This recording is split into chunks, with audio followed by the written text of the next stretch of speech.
Hi everybody, still here in Chicago, not in my basement. I thought I'd answer a couple questions that I've been getting in my videos. If you hear my dog barking in the background or crazy sounds, that's because not at home.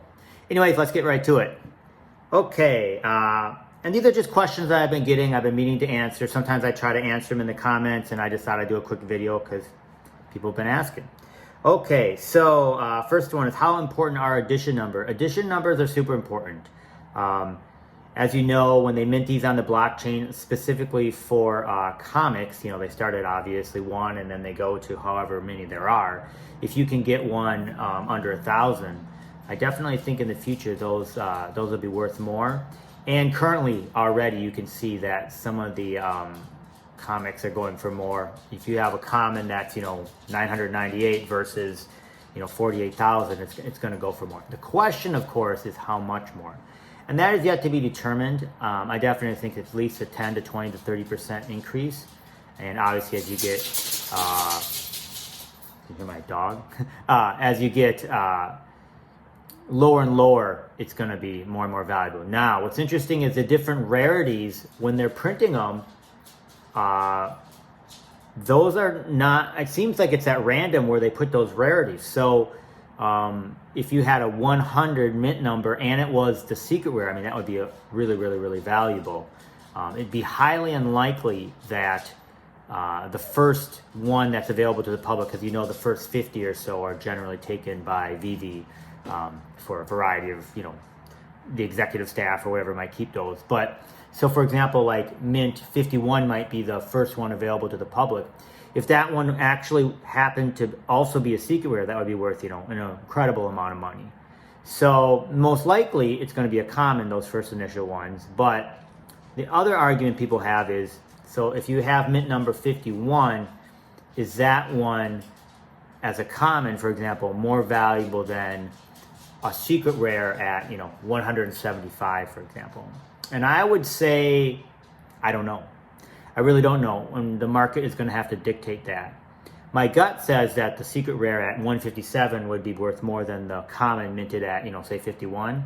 But, you know, we'll have to figure this all out. Either way, I think if you own any of those comics in any of those ranges, you know, I would hold on to it, and, you know, who knows what happened. But definitely probably going to be worth some money. Okay, next question was, thanks for the spreadsheet, very helpful. So the spreadsheet, I think, really has been, I've gotten a lot of great feedback on that. I continue to work on it, I update it. So what I'm trying to do now, because I've had a lot of people, is obviously I have all of the comics in there.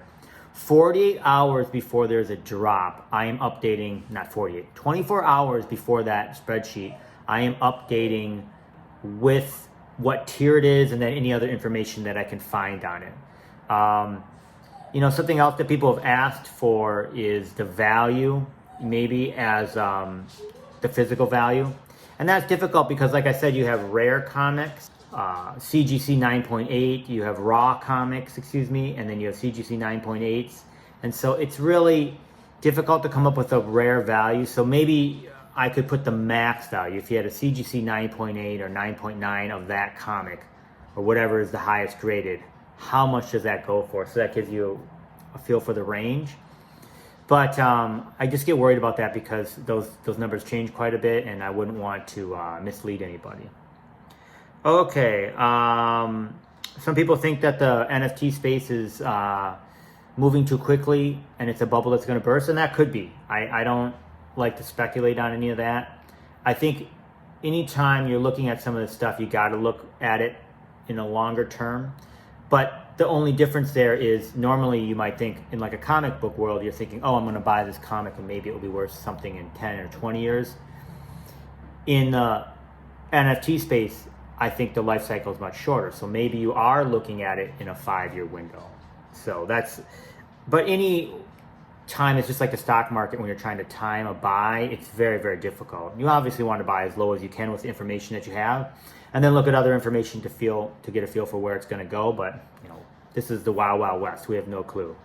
Oh, a couple things. People said that they were surprised I owned all the comics, and I wasn't clear about that, so let me try that again.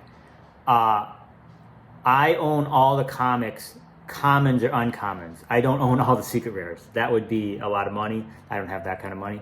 The only secret rare I currently own is Ultimate Fallout 4, which is the Miles Morales, because I love that character so much. And that cover is so awesome in the physical world. People have asked me what other ones I'd be interested in buying. Other ones I'd be interested in buying would be the Fantastic Four #5 Doctor Doom one. I do like Doctor Doom a lot, and I do think that is going to be a big book. It is a big book already in the physical world. And Fantastic Four #1, I think Daredevil 1. Those are the ones I've mentioned before, but those are the secret rares that I look at. Okay, I'm back. I got people calling me. My dog's, crying here. Can a man just do a video? Anyways, back to more of these questions. How long do you think before Veve goes global like Facebook or Instagram? I don't know. I mean, I think it's really moving quite quickly right now. So what would that be? I mean, that means that they'd have 100 million plus users or something. I don't know. I don't have a clue about that. But, they have some big brands, which is, of course, why a lot of us are here. And, never know. Maybe it'll move faster than we think. Common versions, how much will they be valuable in 1 to 5 years? I think they'll be valuable. And as you can see, if you've watched, the one I've talked a lot about in this channel and I've watched, the price on it is Amazing Spider-Man #1. It has moved from, $20 or under $20 all the way up to like $50+. And that has 48, I think the common has 48,000 available. That's a big amount, and yet it's pushed the price. So many people want that comic, it's pushed the price over $50. I think that's very possible for a lot of these common comics, especially, some of them only have 30,000 available. So it's just that everybody wants some of those first appearances, and 30,000, when you look at the amount of people that might be interested, it's just a small number. I've had a lot of people comment that they never thought they would collect comics, which is fun. And I'm glad that they're starting to get into it. I actually think it's even going to get more, because we're missing one of the greatest points of all of comic collecting, and that is that we can't read the full stories.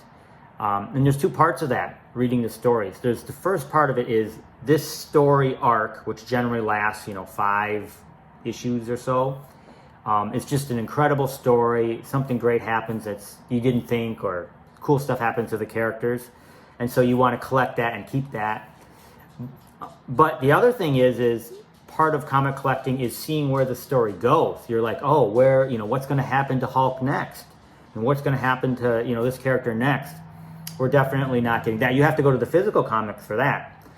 And so those two core elements of comic collecting, which are really, in a weird way, maybe the greatest parts of comic collecting, we're not getting. And so I hope and I think eventually they're going to have to figure that out. I think Marvel will figure it out or any of the comic book, because they're going to want to make the money. Now they don't want to undercut their physical business, so maybe they come out a month later or something like that. Or right now, Marvel Unlimited, I think they come out with the comic 6 months later or something like that. But either way, you can get the comic. I think that's what they're going to do. I think they're going to allow us to buy these NFTs 6 months after the physical ones. And some people will go and get them at the comic book store like me, and some people are just going to be okay to wait for 6 months. It's going to be awesome. I can't wait. And then I do think they're going to release the comics bundled together in an omnibus or some form, so we'll be able to read these full great stories and own them. Oh my God, it's going to be unbelievable. I can't wait. And that's where I really think it's going to go. I really want to talk to someone on the team, because I'm sure they have thought about it. They're really, really smart guys. And but their plate is full. This probably wouldn't happen for a while, unless maybe Marvel's like, unless you don't do this, we're gonna stop letting you use our comics. But I can't believe that's going to be true. So that kind of finishes up this kind of weird little AMA I had here, with my dog walking around, and the lighting's not the best, and I'm wearing a different hat. So, but I thought I answered some of the questions. Obviously, ask more below, and maybe I'll try to make some of these little videos and answer any questions that I can. Have a great day. I'll talk to you guys all soon.